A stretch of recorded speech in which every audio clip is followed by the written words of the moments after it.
हमें electric field intensity find करनी है यूनिफॉर्मली चार्ज्ड रिंग की वजह से। किसकी वजह से? रिंग। तो चलो एक रिंग बना लेते हैं क्लास यहां मैंने एक रिंग बना ली, ठीक है। अब लेट से इस रिंग का जो रेडियस है वो है कैपिटल आर, और जो सेंटर से एक्सियल पॉइंट की दूरी है, सेंटर से कौन से पॉइंट पे निकालना है हमें? एक्सियल पॉइंट पर, उसकी दूरी दे रखी है एक्स। ये एक्स दे रखा है, ये आर दे रखा है, ठीक। इस रिंग के ऊपर पॉजिटिव चार्ज है, बहुत बढ़िया। अच्छा बताओ क्लास, रिंग के ऊपर चार्ज है तो यहां पे लैम्डा सिग्मा रो क्या चलना चाहिए? लैम्डा चलेगा, सिग्मा चलेगा या रो चलेगा? ऑब्वियस बात है लैम्डा चलेगा, that is charge per unit length. इस रिंग को कट करो, वो होती ना क्लास चूड़ी होती, बैंगल रिंग, रिंग को कट लगाओ और ऐसे खोल लो, तार ही तो बनेगा, तार बनेगा तो लैम्डा आ जाएगा। अच्छा लेकिन इस तार की लेंथ क्या होगी? Circumference which is 2πr। तो देखो ये आ गया, तो यहां पे जो लैम्डा चलेगा, चार्ज लीनियर चार्ज डेंसिटी, वो होगी charge divide by circumference which is 2πr। चलो अब ये पी पॉइंट एक एक्सियल पॉइंट है क्लास, मुझे यहां पर इलेक्ट्रिक फील्ड फाइंड करनी है। तो इसमें क्या करेंगे क्लास, हम एक छोटा सा एलिमेंट कंसीडर करेंगे टॉप मोस्ट पॉइंट पर, और इस पे छोटा सा चार्ज कितना कह दो? dq। छोटा सा चार्ज कितना? dq। टोटल चार्ज कितना है? q। छोटा सा चार्ज, छोटा सा एलिमेंट dq। इस छोटा सा एलिमेंट छोटे से चार्ज की वजह से छोटी सी फील्ड p पॉइंट पे निकालेंगे। तो हमने बोल दिया क्लास ये छोटी सी फील्ड हो जाएगी dE। अच्छा सर ये बाहर की तरफ ही एरो क्यों बनाया? प्लस रख लो, प्लस प्लस को रिपेल करेगा, ठीक है, इलेक्ट्रिक फील्ड की डायरेक्शन। बहुत बढ़िया। उसके बाद क्लास यहां ध्यान से देखो, इस इलेक्ट्रिक फील्ड के मैं दो कंपोनेंट कर सकता हूं, एक हॉरिजॉन्टल और एक वर्टिकल। ये एंगल को अगर मैंने डिफाइन करा थीटा, तो ये भी हमारा कितना होगा? थीटा।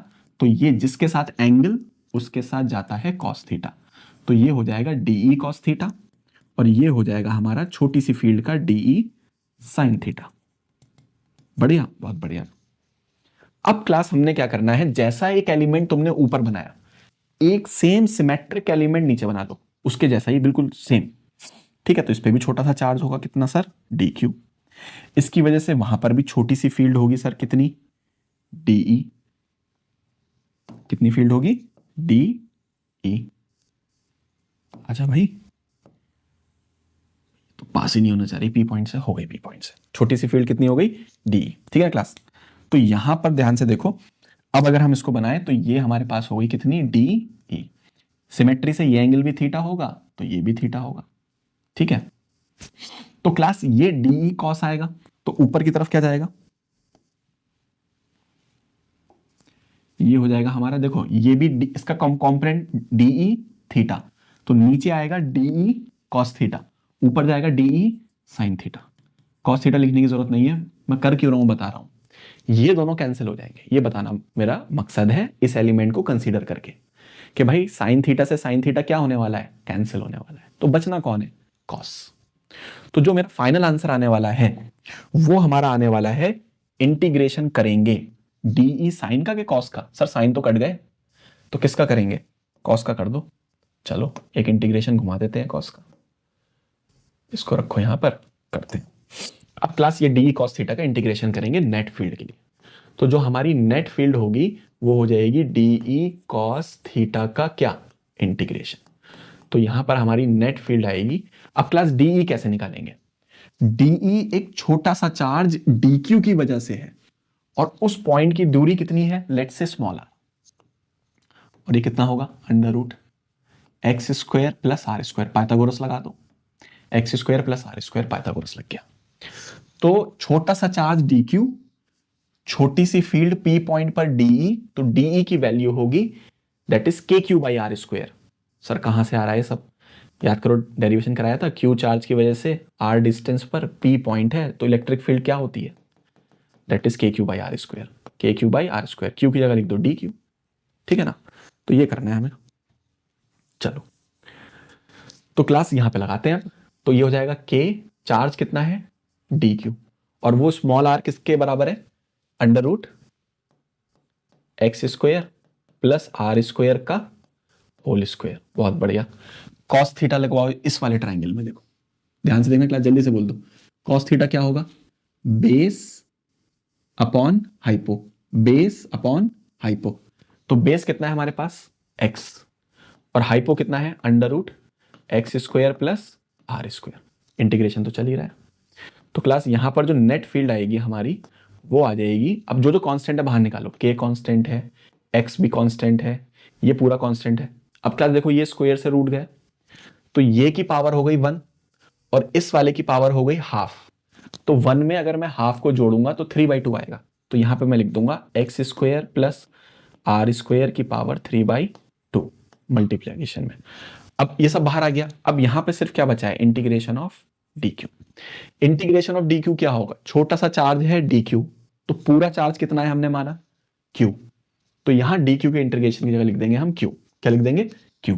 तो क्लास हमारा ई नेट आ जाएगा K X square plus R square की पावर 3/2 इंटू क्यू, ठीक है ना। तो क्लास ये हमारा फाइनल रिजल्ट आ गया। नेट इलेक्ट्रिक फील्ड किस पॉइंट पर आ गई, पी पॉइंट पर आ गई। कौन से पॉइंट पर आ गई, पी पॉइंट पर, ठीक है, इस पॉइंट पर आ गई। अब इसमें सिर्फ क्लास दो बातें याद रख सकते हैं हम लोग एज अ केस। नंबर 1 देखो क्या है क्लास, अगर मैं पी पॉइंट को इसके सेंटर पे ले आऊं, पी पॉइंट को कहां ले आऊं, इसके सेंटर पर ले आऊं, तो अगर मैं इस पी पॉइंट को इसके सेंटर पर लाता हूं तो एक्स की वैल्यू 0 हो जाएगी। देखो एक्स की वैल्यू क्या हो जाएगी 0। तो जैसे ही अगर मैं सेंटर की बात करूं तो x की वैल्यू 0 लिख देंगे, जैसे ही x 0 लिखोगे स्क्वायर से स्क्वायर कैंसिल, ये 2 से 2 देखो r की पावर 2 से 2 कैंसिल, तो r की पावर 3 बचेगी, है ना। x की वैल्यू 0 हो गई, तो जो e सेंटर पर आने वाला है वो आ जाएगा के क्यू एक्स। x की वैल्यू 0 हो गई सेंटर पर, तो r क्यू कितना बचा r क्यू।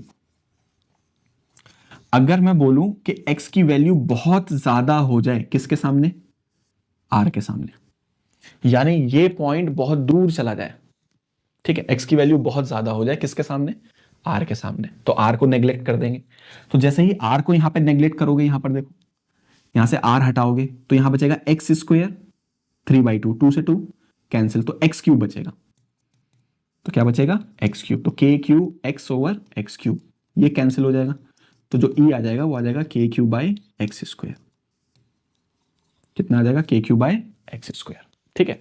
तो ये दो केस याद रख लेना, पॉइंट अगर सेंटर पे चला जाए तो क्या होगी, और पॉइंट अगर बहुत दूर चला जाए, सेंटर पर आए तो x0 लिख लेना, और ये पॉइंट अगर बहुत दूर चला जाए तो r को 0 लिख के निकाल लेना, जो भी है कौन सी बड़ी बात है ना। अभी कॉपी पे लिखोगे आ जाएगा समझ में, दिख जाएंगे दोनों फॉर्मूले अच्छे से, ठीक है। तो इसको ऐसे ध्यान रखना है हमें, ठीक है। अब स्टूडेंट्स